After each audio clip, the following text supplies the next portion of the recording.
Assalamualaikum warahmatullahi wabarakatuh. Hari ini cikgu mengajar pelajaran jenayat.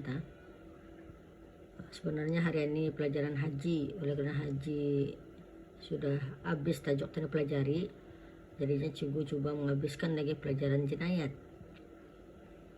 Di mana pelajaran jenayat tajuknya hari ini meninggalkan sembahyang. Kamu tahu sudah hukumnya kan? Meninggalkan sembahyang fardu 5 waktu hukumnya adalah berdosa. Berdosa besar kerana ia adalah salah satu daripada rukun Islam. Rukun Islam ada berapa? Rukun Islam ada 5. Kita lihat sana. Maksud meninggalkan sembahyang ialah tidak menunaikan sembahyang fardu. Sembahyang fardu ada 5 waktu. Tidak menunaikan sembahyang fardu subuh, fardu zuhur, fardu asar, fardu maghrib, dan fardu isya. Sama ada beriktikad. Iktikad itu percaya. Sama ada beriktikad bahawa sembahyang itu tidak wajib, atau kerana malas, atau meringan-ringankan kewajipan sembahyang.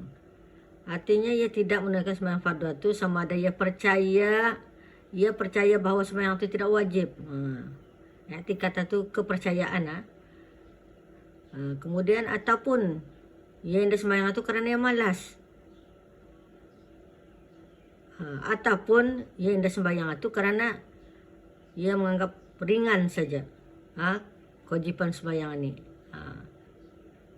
Menganggap kacang sajanya sembahyang ininya. Itulah maksud dengan meninggalkan sembahyang. Hukum meninggalkan sembahyang. Apa hukumnya meninggalkan sembahyang? Anda payah lagi diberitahu. Kamu pun tahu sudah sebenarnya. Cuma kamu apa tu namanya? Meringan-ringankan kewajipan sembahyang itu. Hukum meninggalkan sembahyang ada 2. Yang pertama, meninggalkan sembahyang kerana beriktikad bahawa sembahyang itu tidak wajib. Yang pertama ni, hukum pertama. Sebab apa kamu meninggalkan sembahyang? Sebab apakah ketaninda anda salat itu? Itu sebabnya tu. Beriktikad bahawa sembahyang tidak wajib. Apa hukumnya ni? Kalau sudah kepercayaannya bahawa sembahyang itu tidak wajib, hukumnya murtad. Hukumnya orang ini murtad. Dan wajib ia, wajib ke atas pemerintah ni, ke atas sultan ke mana-mana yang berkuasa yang tertinggi itu, menyuruh orang itu bertaubat. Ini hukum yang pertama. Ulang lagi balik, hukum pertama, sebab dia meninggalkan sembahyang, ia percaya sembahyang itu indah wajib. Itu baginya, ia indah mau sembahyang. Maka orang macam mana ini hukumnya murtad. Wajib bagi pemerintah menyuruh ia bertaubat. Kemudian, hukum kedua.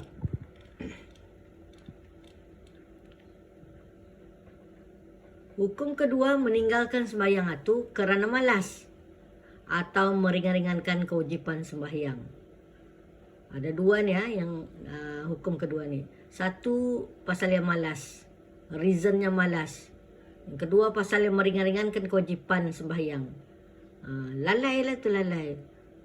Tahu sudah wajib tapi kakal je lalainya tu. Maka berdosa besar lah orang macam mana ini. Dan sunat atas pemerintah menyuruh orang berkenaan untuk bertaubat dan sembahyang dengan diberi amaran akan dibunuh jika enggan. Ini hukum Allah ni, hukum Allah yang sebenar-benarnya. Cuma di negara kita ini indah dilaksanakan. Cuba kamu di negara orang-orang Arab, terutamanya Mekah, Madinah, negara apa tu lagi, negara Oman, Kuwait, meninggalkan sembahyang karena malas meringankan kewajipan sembahyang itu berdosa besar. Sunat ya, disuruh bertaubat dulu, bertaubat, suruh sembahyang mana-mana yang tinggal itu, kemudian dibagi amaran. Kalau yang dah sembahyang akan dibunuh. Itu hukum kedua. Ingat ya, hukum pertama tadi apa dan hukum kedua tadi apa. Kemudian jenis sembahyang. Jenis sembahyang apa tuh? Yang dihukumkan suruhnya bertaubat, jika enggan akan dibunuh. Sembahyang fardu 5 waktu dan sembahyang Jumat sahaja. Sembahyang fardu saja. Fardu, bukan sunat. Sembahyang fardu 5 waktu dan sembahyang Jumat. Itulah jenis sembahyang yang diwajibkan ketani untuk melaksanakan. Barang siapa yang meninggalkan sembahyang fardu 5 waktu dan sembahyang Jumat ini, ada 2 hukum tadi. Satu, yang pertama, ia meninggalkan disebabkan ia percaya bahwa sembahyang itu tidak wajib. Dan kedua tadi, ia meninggalkan sembahyang itu sebab ia malas dan meringankan kewajiban sembahyang. Okay. Firman Allah SWT dalam surah Al-Ma'un ayat 4 dan 5. Ini nah. Maksudnya neraka wild bagi orang yang bersembahyang, yaitu mereka yang lalai dari sembahyang mereka. Neraka ini banyak ya punya nama-nama. Jadinya bagi siapa yang lalai mengerjakan hal baru, lalai itu lain lagi langsung dah meninggalkan, maksudnya lain lagi langsung yang indah mengerjakan solat itu. Ini baru lalai itu on off lah tu. Tu biatnya kata ni. Sampai waktunya tumbir-tumbir. Artinya neraka well lah bagi orang yang macam mana ni. Okey. Kemudian tadi lihat lagi. Di sini ada kolom ceraian, kemudian hukum-hukum dan hukuman orang meninggalkan sembahyang. Yang cukup bacakan tadi ini ya, ini ceraiannya. Kamu lihat. Orang meninggalkan sembahyang. Di sana ada 2. Orang mempercayai beriktikad bahwa hukum sembahyang tidak wajib. Yang kedua, orang mempercayai bahwa hukum sembahyang itu wajib, tetapi sengajalah meninggalkan sembahyang karena malas atau meninggalkan sembahyang. Kemudian hukumnya murtad. Kalau orang yang menganggap sembahyang itu tidak wajib, disuruh bertaubat. Bagi orang malas, berdosa besar, disuruh bertaubat dan disuruh mengerjakan sembahyang. Kemudian hukumannya, Nina, orang yang mempercayai bahwa sembahyang itu tidak wajib, hukumannya jika masih enggan maka hukum bunuh. Kedua, mayatnya tidak wajib dimandikan, dikafankan, disembayangkan dan dikebumikan di perkuburan orang Islam. Kemudian bagi orang malas ini hukumannya jika masih enggan. Yang pertama, pihak berkuasa akan melakukan hukuman yang bersusaian. Kedua, mayatnya wajib dimandikan, dikafankan, disembayangkan dan dikebumikan. Itu yang ceraiannya. Kemudian tadi lihat lagi sana, hikmah kebaikan kita ni menunaikan sembahyang memang besar kebaikannya lah. Tu memang besar kebaikannya. Namanya solat syurga lah. Yang pertama, sembahyang mencegah seseorang dari melakukan kejahatan dan kemungkaran. InsyaAllah kalau kata ni rajin solat, kita ni akan tercegah dari perkara-perkara maksiatan ni, tidak daripada kejahatan kemungkaran. InsyaAllah itu cukup percaya. Di cikgu ni dulu Cikgu manusia biasa. Setiap manusia mempunyai kesalahan, kesilapan. Jadinya kalau sudah kita ni menunaikan solat itu, insyaAllah.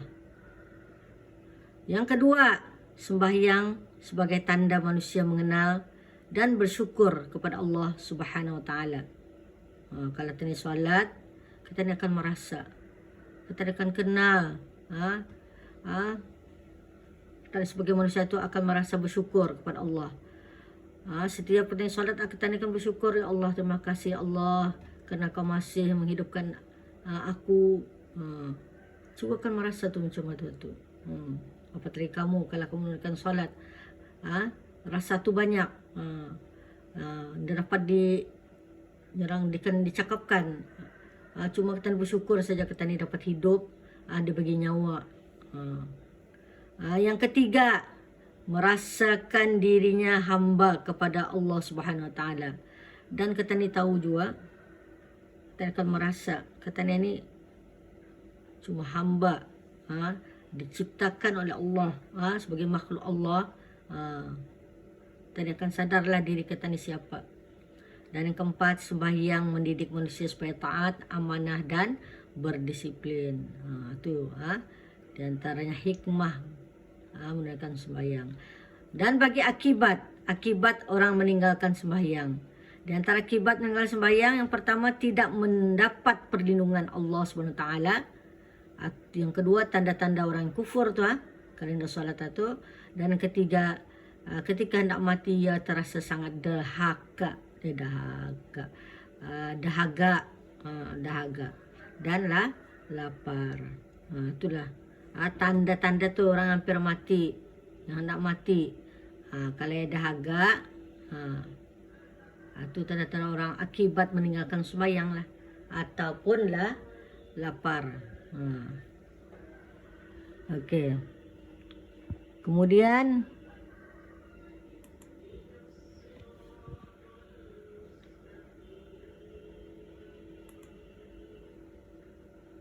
itu. Yang keempat, di dalam kubur ia terasa sempit sehingga tulang rusuknya bertemu. Artinya masa kena gali kuburnya tu, kita lihat luas pulang tu, sudah ditanam dan mula disoal oleh mungkar dan nangkir. Kuburnya terasa sempit. Orang si mati tu yang tahulah. Kita ni orang yang di atas yang masih hidup ni dah tahulah macam mana, tapi kita ni sudah bagi tahu kalau kita ni dengan solat, inilah akibat-akibatnya. Dan yang kelima, dimasukkan ke neraka bersama Qarun. Tahu Qarun kan? Fir'aun dan Haman. Kemudian ceritanya lah, Qarun apa kisahnya, kenapa ia dimasukkan ke neraka, Fir'aun kenapa ia dimasukkan neraka, dan Haman ini kenapa ia dimasukkan neraka. Cari tu, nanti cikgu tanya. Cari tu kenapa dorang ni ketiga-tiga ni masuk neraka, cari ceritanya.